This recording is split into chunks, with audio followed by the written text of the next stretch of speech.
চারু আর আকাশের কথাবার্তা শুনে রাধিকা হতভম্ব হয়ে গেল। একে তো চরম বিরক্তি তাকে গ্রাস করছে, তার উপরে আবার নানাবিধ নেগেটিভ চিন্তাভাবনাও তার মাথায় ঘোরাফেরা করতে থাকে। সত্যি তো, চারু যেভাবে বলছে সেভাবে তো কখনো লাকির ব্যাপারে ভেবে দেখেনি সে।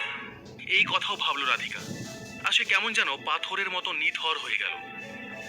চারুর মনে হলো রাধিকা তার কথার কোনো গুরুত্ব দিচ্ছে না।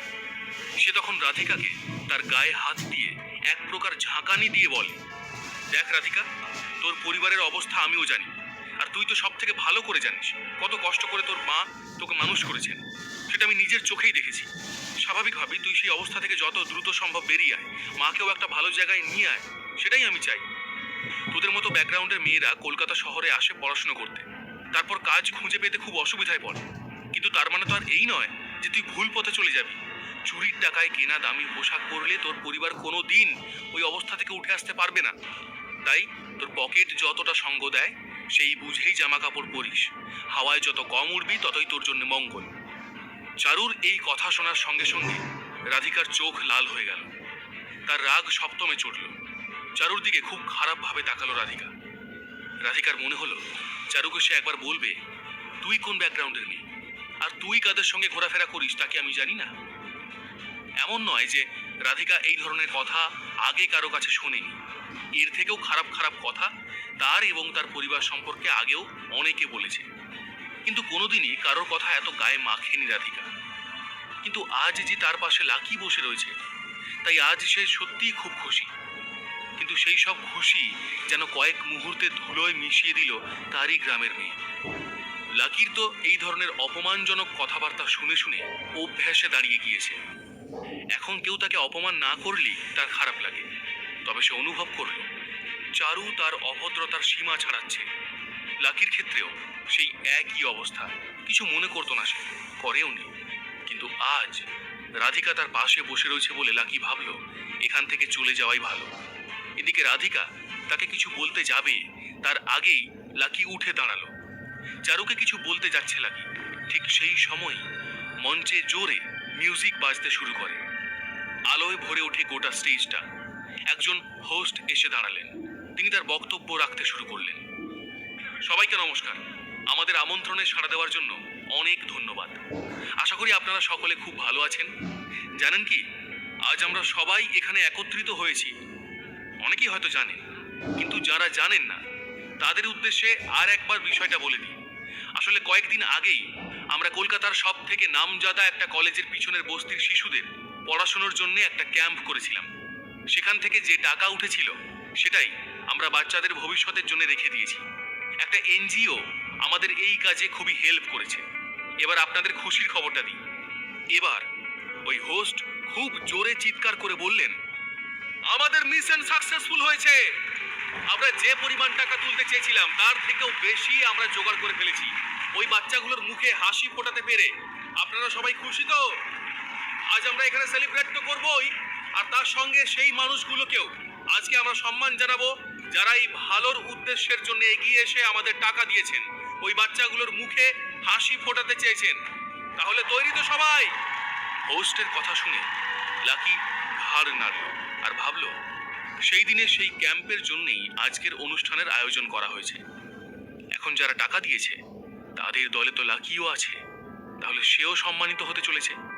তার এখনো মনে আছে সেই দিন সে ওখানে 1,30,000 টাকার অনুদান দিয়েছিল। অনুষ্ঠান শুরু হলো। অনেকে বক্তৃতা দিলেন, কেউ গান গাইলেন, কেউ আবার কবিতা পাঠ করলেন। তারপরেই মূল অনুষ্ঠান শুরু হওয়ার কথা। এবার সেই হোস্ট আবারও স্টেজে এলেন। তারপর তিনি মাইক ধরে বললেন, এবার সেই মাহেন্দ্রক্ষণে আমরা চলে এসেছি। সম্মান জানাতে চলেছি সেই সব মানুষগুলোকে যারা ওই বাচ্চাগুলোর জীবনে দেবদূত হয়ে দেখা দিয়েছেন। তবে আমরা এখানে একটা ট্রান্সপারেন্সি রাখতে চাই। কত টাকা আমরা তুলতে পেরেছি, কে কত টাকা দিয়েছেন, সেগুলো আমরা আপনাদের জানাতে চাই। এই বছরে আমরা মোট 5,61,000 টাকার অনুদান পেয়েছি। যারা অংশগ্রহণ করেছেন তাদের মধ্যে 79 জন দিয়েছেন 1,000 টাকা, 37 জন দিয়েছেন 2,000 টাকা, 12 জন 5,000 টাকার কিছু বেশি এবং 10,000 টাকা করে দিয়েছেন 5 জন। সবাই তাদের জন্য একবার জোরে হাততালি দিন। গোটা মঞ্চ ফেটে পড়ল জোরে হাততালি দিল। একজন বলল, এ কি শুনছি, আমাদের কলেজ থেকে নাকি কেউ 10,000 টাকারও বেশি দিয়েছে। আরেকজন মুখটা কাছে নিয়ে এসে বলল, ভাই আমি তো মোটে 50 টাকা দিয়েছি, এদের অনেক পিছনে রয়েছি। আরেকজন আবার জুড়ল, অনেক কষ্টে 100 টাকা দিয়েছি, তার জন্য 3 দিন চা সিগারেট আরো কত কি বন্ধ রাখতে হয়েছে, তারপরে ব্যালেন্স করতে পেরেছি। এখন যে 10,000 টাকা দিয়েছে সে নিশ্চয়ই খুব বড় লোক বাপের ছেলে। এরা যখন এত টাকা দেয় তখন আমি কেন দিতে গেলাম, আমারটা তো ফালতু হয়ে গেল না। হোস্ট এই সময় আবার বললেন, এতেই আপনারা ঘাবড়ে গেলেন নাকি? চমকের তো এখনো বাকি আছে। আমি আপনাদের সাথে আরো একটা আনন্দের খবর শেয়ার করতে চাই। এখানে এমন লোকও আছেন যিনি 1,00,000 টাকারও বেশি দিয়েছেন। হোস্ট এই কথা বলার সাথে সাথে সবাই আনন্দে চিৎকার করে উঠল। গোটা হল ঘরটা যেন মুহূর্তের মধ্যে গম গম করে উঠল। আসলে এখানে যারা এসেছে তাদের বেশিরভাগই পড়ুয়া।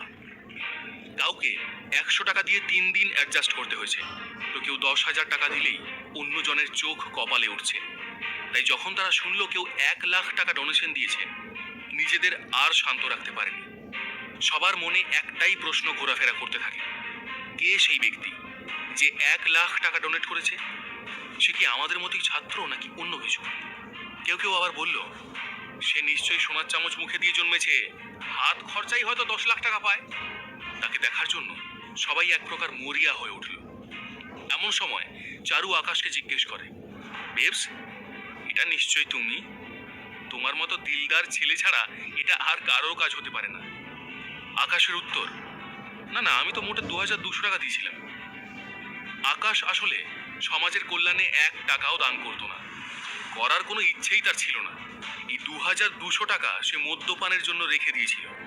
একদিন রাতে মদ্যপান করে শহরের একটি পাবে বেআইনি কাজ করলো আকাশ। পুলিশ তাকে ধরে, তারপরে 2,200 টাকা জরিমানা দিতে বলে। আর সেই টাকাই পুলিশের মাধ্যমে আকাশ এখানে দান করে। যেদিন তাদের কলেজে ক্যাম্প বসেছিল তার আগের দিন রাতেই এই মহৎ কাজটি করেছিল আকাশ।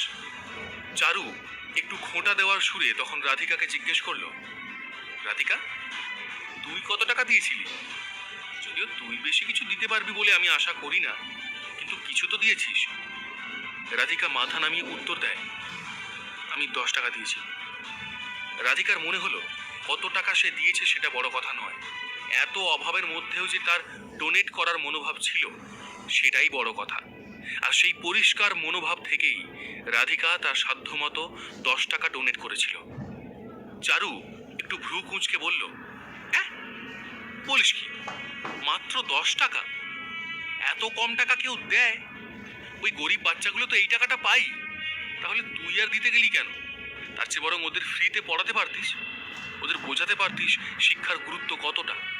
সেটা না করে এত কম টাকা দিয়ে দিলি, নিজের একটুও খারাপ লাগলো না? এই বলে চারু রাধিকার দিকে তাকিয়ে হাসতে থাকলো। চারুর কথায় রাধিকার খুব খারাপ লাগলো। একবেলার খাবার খেতে রাধিকার 30 টাকা লাগতো। তার মধ্যে থেকে সে যেদিন 10 টাকা দিয়েছিল সেদিন তার খাবার থেকে কোনো একটা পদ বাদ গিয়েছিল। রাধিকার এই অভাব চারু কোনোদিন বুঝতে পারতো না, তার বোঝার ইচ্ছাও ছিল না। চারু আবার তাকে বোঝানোর চেষ্টায় বলতে গেল, তুই এত কম টাকা দিচ্ছিস শুনে আমাদের বাচ্চাগুলোর জন্য খারাপ লাগছে। যাই হোক, এখন তো আর কিছু করার নেই, তবে চুরি টাকা যদি কোনো ভালো কাজে লাগে তার থেকে তো আর ভালো কিছু হতে পারে না। এটা যে লাকিকে খোঁটা দিয়ে বলা হলো সেটা সে খুব ভালো করে বুঝলো। লাকি কিছু বলতে যাবে তার আগে আকাশ বলল, প্লিজ চারু, ইয়ার্কিরও একটা লিমিট থাকে। আমাদের ক্লাসের সব থেকে বড় লোক মানুষ ইনি, নিজেকে খাওয়ানোর জন্য ইনি পার্ট টাইম কাজ করেন, তিনি আবার বাচ্চাদের জন্য কি করবেন? চারু আর আকাশ দুজনেই হাসতে থাকলো। আর তারপর আকাশ একবার লাকির দিকে তাকালো। চারু বলল, আকাশ এটা তোমার আমাকে আগে বলা উচিত ছিল। ও পার্ট টাইম কাজ করে আমি জানতাম, কিন্তু অবস্থা যে এতটা খারাপ সেটা আমার জানা ছিল না। আগে জানলে আমি ওকে জিজ্ঞেসই করতাম না ও ডোনেট করেছে কিনা। এখন লাকির মনে হতে পারে আমি ইচ্ছা করি ওর লেগ পুলিং করার জন্য কত টাকা ডোনেট করেছে জানতে চাইছি। ভেরি সরি লাকি, তোমার এত খারাপ অবস্থা আমি জানতাম না। এই কথা শুনে লাকি একবার চারুর দিকে তাকালো আর বলল, আমিও টাকা ডোনেট করেছি। চারুর প্রশ্ন, তাই নাকি? তা আপনি কত টাকা দিয়েছেন? লাকি যে পরিমাণ টাকা দিয়েছে তা চারুর কল্পনার বাইরে ছিল। টাকার অঙ্কটা যদি সে এখন লাকির কাছ থেকে জানতে পারতো, তাহলে হয় সে বিশ্বাস করতো না, না হয় এখান থেকে চলে যেত। তাই লাকি ভাবলো চুপ করে থাকাটাই সব থেকে বুদ্ধিমানের কাজ। শুধু এখন না, ভবিষ্যতেও সে চুপ করে থাকবে। লাকি বলে, না, সেরকম কিছু দিতে পারিনি। চারুর পাল্টা প্রশ্ন, তুমি যে বেশি দিতে পারবে না সেটা আমরা জানি, কিন্তু কত দিয়েছো? রাধিকা 10 টাকা দিয়েছে, তুমি কত? 20? শুধু সেখানেই থামলো না চারু, অভদ্রতার মাত্রা আরো ছাড়িয়ে সে বলল, হ্যাঁ, তোমার কাছ থেকে আমরা এর থেকে বেশি আর কি বা আশা করতে পারি? আবার উল্টোটাও হতে পারে, রাধিকা যদি 10 টাকা দিয়ে থাকে, তাহলে তুমি হয়তো মাত্র 5 টাকা দিয়ে মানে মানে কেটে পড়েছো, অথবা 1 টাকাই দিয়েছো। সে যাই হোক, কিন্তু দেখো, তুমি ভিক্ষা করো, পার্ট টাইম কাজ করো, না জানি আরো কত কি করো, তোমার অন্তত 100 টাকা দেওয়া উচিত ছিল। এ তুমি কেমন নির্লজ্জ হে? এতক্ষণ চুপ করেছিল লাকি, কিন্তু সে দেখলো এরা মাথায় চড়ে বসছে। চারু আর আকাশের যে কি সমস্যা সেটা বুঝতে পারলো না লাকি। লাকি মনে মনে বলল, এর থেকে বেশি বাড়াবাড়ি করলে জিভ টেনে ছিঁড়ে নেব। ওদিকে আকাশ আবার চারুর কথা শুনে ফিক ফিক করে হাসলো। লাকি খুব রেগে গিয়ে বলল, কি বললে? আমি নির্লজ্জ? খুব ভালো কথা। তুমি যাকে বেবি বেবি বলছো সে তো অনেক বড় লোক। সে কত দিয়েছে? 10,000 টাকা? 2,200 টাকা দিয়ে এত বড় বড় কথা? আর তুমি কত টাকা দিয়েছো? লাকির মুখ থেকে এই কথা শোনা মাত্রই আকাশের মুখ থেকে হাসি উধাও হয়ে যায়। সে রেগে লাল হয়ে লাকির দিকে তাকিয়ে থাকলো, আর লাকি তার দিকে তাকিয়ে হাসলো। আকাশ তখন বলে, এই, তুই কি বললি? বেশি বার বেড়েছে না তোর? সবার সামনে টেনে এনে একটা থাপ্পড় কষালি তুই বুঝতে পারবি কত থানে কত চাল। লাকি আরো বলে, কেন? কথাটা খুব খারাপ লাগলো নাকি? সিনজিনির লাইভ চ্যাটে এসেও তো তুই নিজেকে খুব হিরো ভাবছিলি। তুই ভাবলি 5,000 টাকার গিফট দিয়ে অ্যাডমিন হয়ে গেলেই তারপর যা খুশি করা যাবে। কিন্তু ওখানে আর একটা লোক এসে যখন তোকে টেক্কা দিল, তোর থেকে 5 গুণ বেশি উপহার দিয়ে গেল, তখন তুই চ্যাট রুম ছেড়ে বেরিয়ে গেলি। লাকির এই কথা শুনে আকাশ এমন ভাব করতে লাগলো যেন সে ভাজা মাছটা উল্টে খেতে জানে না। ভিতরে ভিতরে খুব রেগে গেল সে। তার মনে হলো লাকি কাটা জায়গায় নুনের ছিটে দিয়ে ফেলেছে। চোখ লাল করে 2 হাত মুঠো করে লাকির দিকে এগিয়ে যায় সে। লাকিকে মারতে এগিয়ে গেল আকাশ। সে চিৎকার করে বলল, লাকি ইউ!